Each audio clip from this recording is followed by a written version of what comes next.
Allahumma ya Allah, la takilni, janganlah engkau serahkan aku, jangan engkau serahkan aku ila nafsi, kepada nafsuku, tarfata ain, sekejap mata jua pun.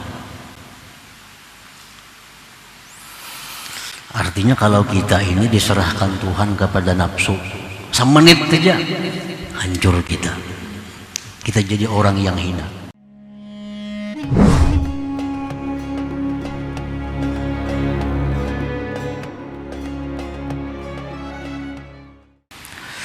Para muhibbin rahimakumullah, al-hikmatul hadiyatu wal ishrun ba'dal mi'ah minal hikamil ataiyah. Hikmah yang ke-121 dari Al-Hikam. Qala al-Imam Ahmad ibnu Athaillah Sakandari rahimahullah wa nafa'ana bi'ulumihi wa asrari. Berkata pengarang Imam Ahmad bin Athaillah As-Sakandari, la nihayata limazammika in arja'aka ilaika wa la tafrugu madaihuka in azhara judahu alaik. Yang artinya tidak ada kesudahan bagi engkau celaan-celaan jika Allah Subhanahu wa ta'ala mengembalikan engkau kepada engkau, dan tidak habis puji-pujian untuk engkau jika Allah menampakkan kemurahannya atas engkau. Itulah terjemahnya hikmah yang ke-121. Maksud daripada hikmah ini adalah idza aradallahu ihanata 'abdin wa idlalah raddahu ila nafsihi wa wakkalahu ilaiha fatuwallih, fa idza staulathu nafsuhu askatathu bimahawir rada. Apabila Allah Subhanahu wa ta'ala menghendaki menghinakan seorang hamba, maka Allah kembalikan hamba itu kepada nafsunya, dan Allah serahkan dia kepada nafsunya, maka berkuasalah nafsu itu atasnya si hamba.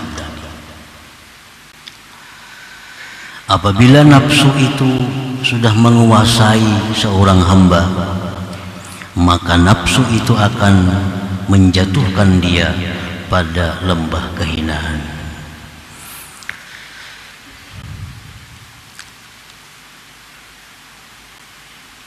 Jadi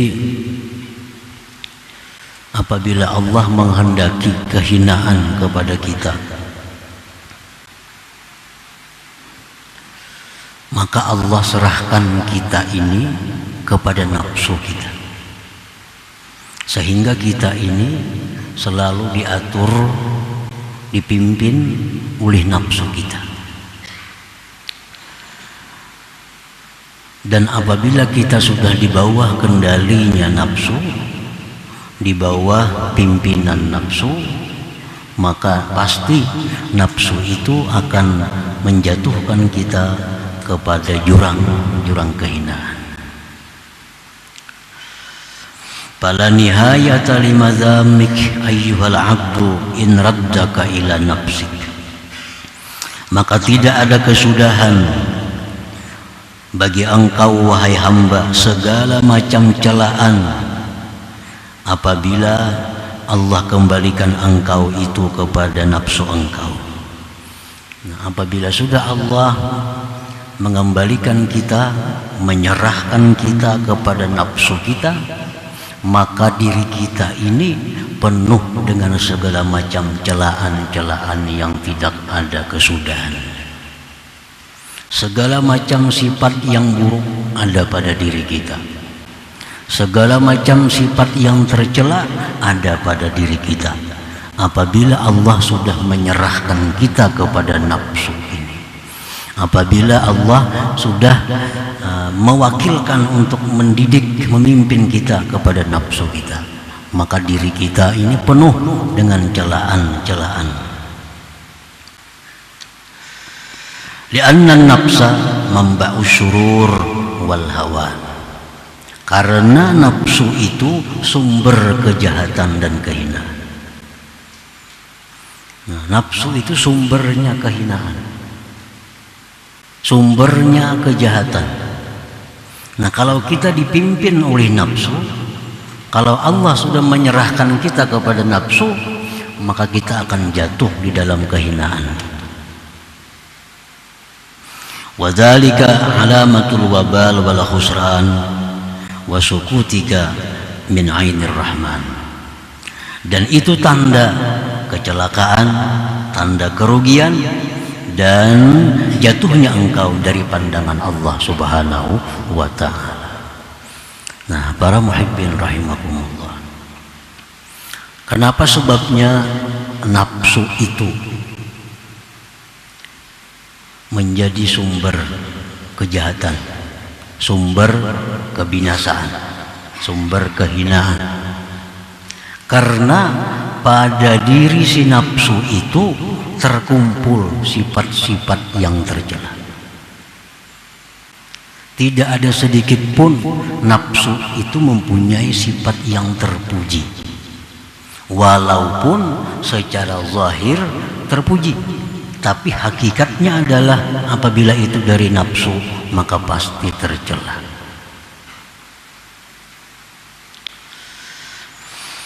Nah, sifat nafsu itu antara lain adalah al-kibru, kesombongan. Ini sifat nafsu. Nah, kalau kita dipimpin oleh nafsu yang bersifat sombong, kita pun akan jadi orang yang sombong. Lamma khalaqaha Allah qala laha man ana, qalat anta wa ana. Ini bukti kesombongan nafsu. Begitu Allah menciptakan nafsu, ujar Tuhan, wahai nafsu, siapa aku? Nafsu menjawab, engkau, ana, aku. Artinya nafsu kadang mengakui bahwa dia adalah hamba Allah, dia kadang mengakui bahwa dia adalah ciptaan Allah, dan tidak mengakui Allah sebagai Tuhan. Anta, ana. Nah, ini sifat nafsu, artinya kesombongan nafsu itu. Begitu diciptakan, dia sudah sombong.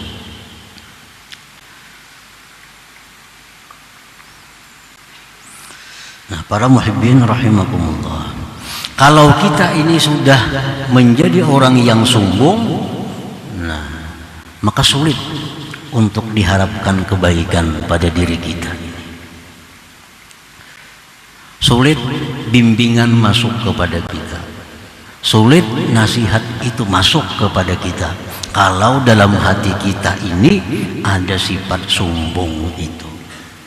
Ini akibat kita diserahkan Allah kepada nafsu, sehingga nafsu yang mengendalikan kita ini sombong.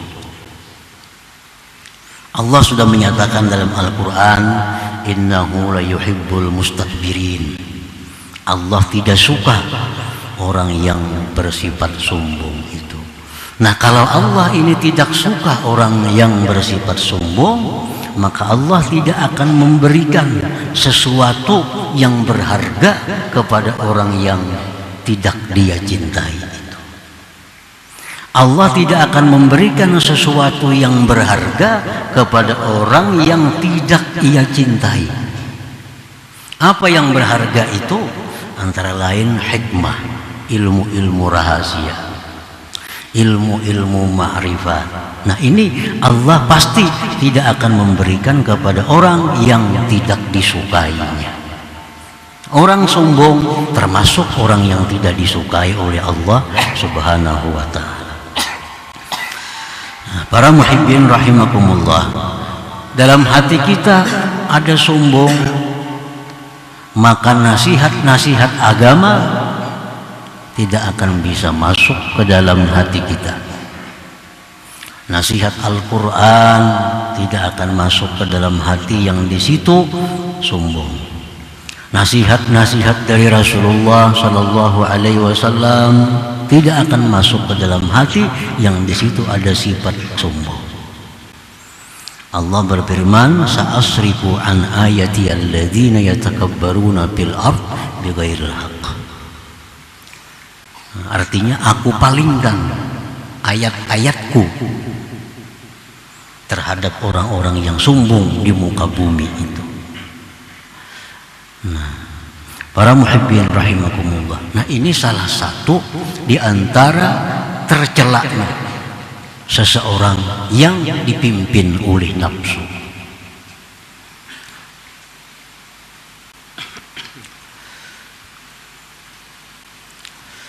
Wa minha hubbul mal wasyarab wal jah. Nah, sifat nafsu yang tercela lagi adalah bahwa nafsu ini dia menyukai harta, dia menyukai kehormatan, kemuliaan di sisi manusia, dan dia menyukai kedudukan, pangkat di sisi manusia. Nah, ini sifat nafsu. Karena itu harta, pangkat ini satu jalan untuk si nafsu ini bisa meluluskan kehendaknya. Nafsu hendak ini, kalau duitnya kadada, kalau duitnya kadada, kawalah. Makanya nafsu itu katuju lawan duit itu, karena duit itu jalan untuk meluluskan kehendaknya. Nafsu ini suka dengan pangkat kedudukan, karena dengan pangkat kedudukan itu dia menjadi mudah untuk meluluskan kehendaknya. Orang berpangkat, hendak kenapa? Orang bawahannya, tukarakan aku ini, sediakan ini. Orang berpangkat, otomatis bawahan ini menyiapkan apa yang dikehendakinya. Nah, nafsu itu suka dengan kedudukan, kepangkatan. Nah, para muhibbin rahimakumullah. Nah, kalau kita dipimpin oleh nafsu kita, kita pun demikian. Kita akan menjadi orang yang cinta kepada harta, kita cinta kepada dimuliakan, dihormati, kita cinta kepada kedudukan dan pangkat di sisi manusia. Nah, para muhibbin rahimakumullah, Rasulullah SAW bersabda, "Hubbul mal wasyarab yumbitanin nifaq fil qalbi kama yumbitul ma'ul baqla." Cinta kepada harta, cinta kepada dimuliakan, dihormati, itu menumbuhkan kemunafikan di dalam hati, sebagaimana menumbuhkannya air akan sayuran, tanam-tanaman. Nah, ini sifat yang tercela juga pada diri orang yang dibimbing oleh nafsu itu. Ini tercela juga. Oleh karena itu, pengarang Al-Hikam menyebutkan la nihayata limazammik. Tidak ada kesudahan celaan kepada engkau. In arja'aka ilaik, jika Allah mengembalikan engkau, jika Allah menyerahkan engkau itu kepada pimpinan, kepada bimbingan nafsu engkau. Satu sombong sudah dicela.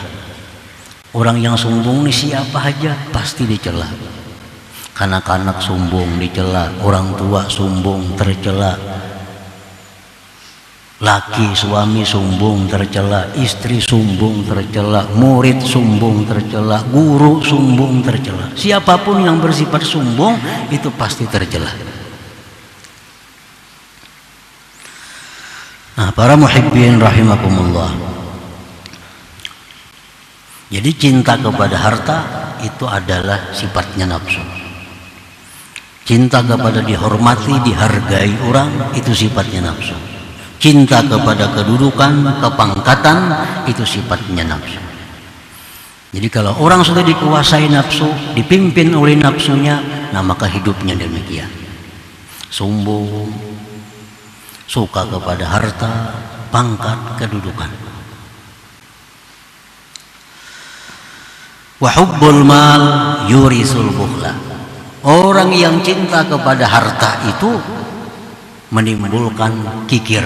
Nah, kikir ini pun termasuk sifat yang tercela.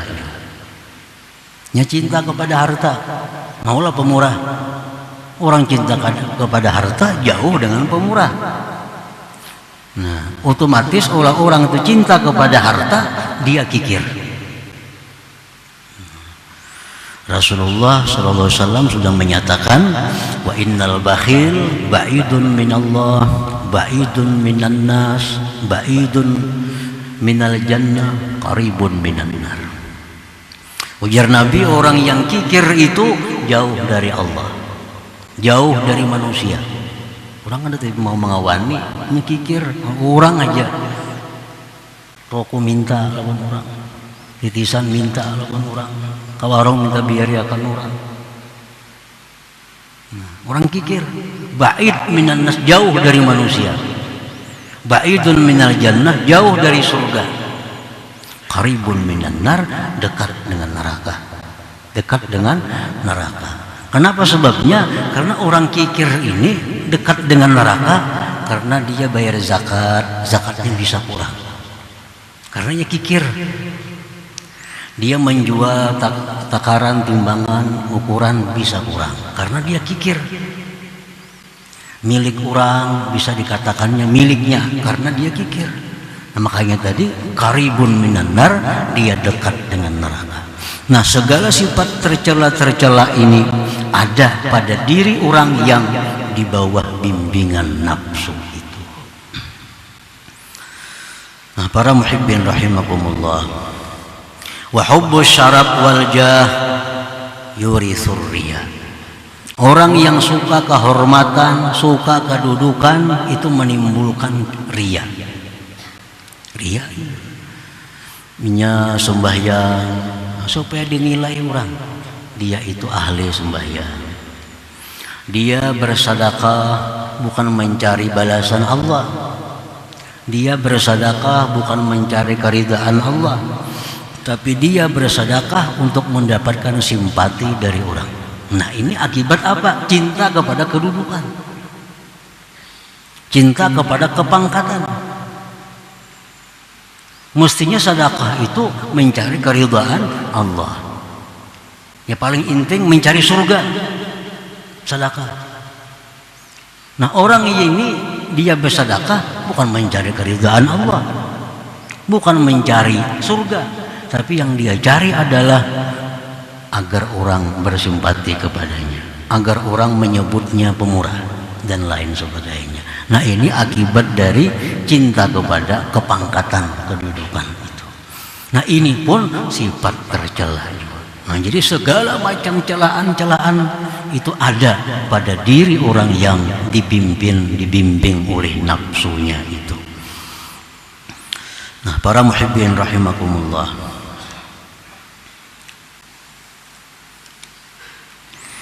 wa idza aradallah i'zaz 'abdin wa inayatah azhara 'alaihi judah fatawallahu wa hafizahu wa la yatrukuhu wa la yuwakkiluhu ila nafsihi.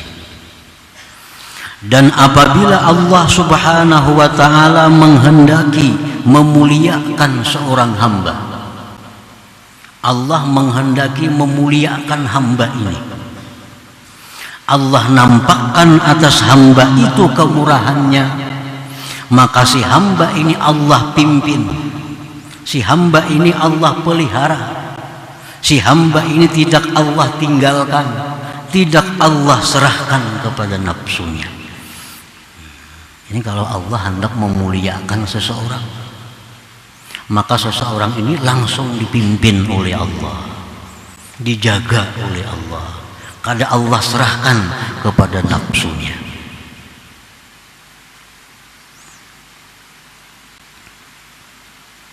Dalam doa kunut itu ada watawallani fiman tawallai. Artinya apa? Pimpinlah aku ya Allah, pimpinlah hamba ya Allah pada orang-orang yang kau pimpin. Jangan sampai kita dipimpin oleh nafsu.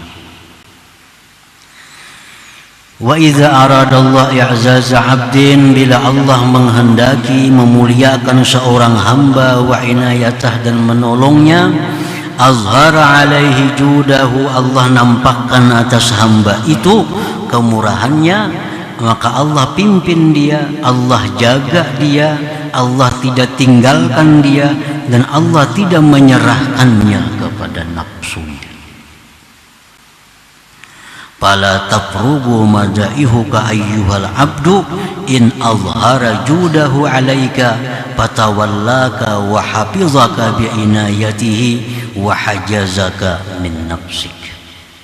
Maka tidak habis pujian-pujian kepada engkau wahai hamba, jika Allah itu menampakkan kemurahan atas engkau, Allah yang memimpin engkau dan menjaga engkau. Nah, kalau sudah Allah memimpin seorang manusia, Allah yang menjaga manusia ini, maka puji-pujian ditujukan kepada manusia itu tidak ada habis-habisnya. Nah, ini orangnya kumpulannya sifat terpuji ada pada diri orang itu. Kalau orang ini di bawah daripada bimbingan Allah Subhanahu wa ta'ala. Contohnya para nabi. Nah, itu para nabi. Khususnya Rasulullah, Nabi kita Sayyidina Muhammad sallallahu alaihi wasallam, ini langsung dipimpin oleh Allah. Addabani Rabbi fa ahsana ta'dibi. Ujar Nabi, aku langsung dididik oleh Allah. Allah membaguskan pendidikanku. Nah, oleh karena itu segala sifat kemuliaan ada pada diri Rasulullah sallallahu alaihi wasallam. Bagaimanapun kita puji Rasulullah, pujian kadang akan habis untuk beliau. Segala macam pujian dialamatkan kepada Nabi. Nah, itulah contoh manusia yang langsung dipimpin oleh Allah Subhanahu wa ta'ala. Wala tafrugu madaihuka, ujar Imam Ahmad bin Athaillah, in azhara judahu alaika. Nah, tidak ada habis puji-pujian engkau jika Allah sudah menampakkan anugerah kepada engkau. Kalau Allah memimpin kita, Allah membimbing kita, segala sifat terpuji ada pada diri kita. Nah, para muhibbin rahimakumullah. Nah, kemudian sesudah kita mengetahui bahwa bila Allah hendak menghinakan seseorang, Allah serahkan ini orang kepada nafsu untuk membimbingnya, sehingga orangnya selalu memikirkan kepentingan-kepentingan duniawinya. Kalau Allah menghendaki memuliakan seseorang, Allah pimpin langsung, Allah didik langsung, Allah jaga langsung orang, sehingga dia menjadi terpuji dan mulia. Nah, lalu bagaimana kita caranya agar kita ini termasuk orang yang dibimbing oleh Allah? Bagaimana kita supaya jadi orang yang dibimbing oleh Allah, jangan orang yang diserahkan Allah kepada nafsu itu. Nah, Rasulullah sallallahu alaihi wasallam beliau mengajarkan kepada kita doa. Nah, doa ini salah satu di antara sekian macam cara agar kita jadi orang yang dibimbing Allah. Salah satunya doa. Nah, Rasulullah sallallahu alaihi wasallam dalam doa beliau yang pendek tapi mencakup, Allahumma la takilni ila nafsi tarfata ain. Nah, itu doa Nabi. Allahumma la takilni ila nafsi tarfata ain. Nah, pendek aja doanya. Allahumma, ya Allah, la takilni, janganlah engkau serahkan aku, jangan engkau serahkan aku ila nafsi, kepada nafsuku, tarfata ain, sekejap mata jua pun. Artinya kalau kita ini diserahkan Tuhan kepada nafsu, semenit saja hancur kita. Kita jadi orang yang hina. apalagi berhari-hari, apalagi berbulan-bulan nafsu mendidik kita, apalagi nafsu bertahun-tahun membimbing kita. Nabi sekejap mata aja beliau berlindung kepada Allah daripada bimbingan nafsu ini. Nah, itu doa yang bindik dari Nabi. Allahumma, ya Allah, ya Tuhanku, la takilni, jangan engkau serahkan aku, nah, jangan engkau antar aku ila nafsi, kepada nafsuku, tarfata ain, sekejap mata juga pun. Nah, ini termasuk doa yang mesti jadi amaliyah kita. Ini termasuk doa yang jadi wirid kita, agar kita ini selalu dibimbing oleh Allah, agar kita selalu dipelihara oleh Allah, jangan diserahkan kepada selainnya seperti nafsu tadi. Nah, para muhibbin rahimakumullah, jadi itu antara lain caranya agar kita selalu berada dalam bimbingan Allah. Nah, orang yang dibimbing Allah ini, kalau dia ada ingin berbuat satu maksiat, hendak berbuat satu maksiat, orang ini dihalangi oleh Allah sehingga dia gagal melakukan maksiat itu. Ini tanda orang yang dibimbing oleh Allah. Seperti Imam Harith Al-Muhasibi, beliau mempunyai satu karamah di mana kalau beliau itu dihidangkan makanan yang syubhat atau makanan yang haram apalagi, maka tangan beliau itu bergetar. Nah, bahwa ini makanan jangan dimakan, ini ada haramnya. Nah, ini contoh orang yang dibimbing oleh Allah. Begitu hendak melakukan sesuatu yang jahat, dihalangi sehingga tidak jadi melakukan kejahatan itu. Selalu kesulitan untuk melakukan kemaksiatan, selalu gagal bila merancang kemaksiatan. Ini alamat orang yang dijaga, dipelihara oleh Allah Subhanahu wa ta'ala.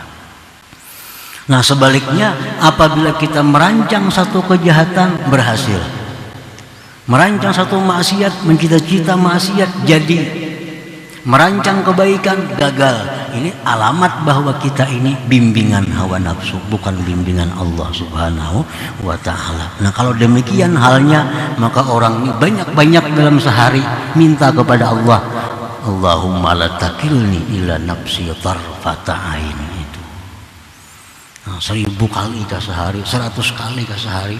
Kalau sudah ada tanda-tanda kita dibimbing oleh nafsu, hendak maksiat jadi, hendak maksiat jadi, hendak membaca Quran ada halangan, tamu lah datang apalah, hendak ini kebaikan ada aja halangannya, hendak menuntut ilmu ada aja halangannya. Nah, ini berarti ini di bawah bimbingan nafsu. Nah, ini perbanyak doa. Tiap sembahyang 10 kali ke 100 kali ke Allahumma la takilni ila nafsi tarfata ain, jangan kau serahkan aku wahai Tuhan kepada nafsuku, sekejap mata jua pun jangan kau serahkan.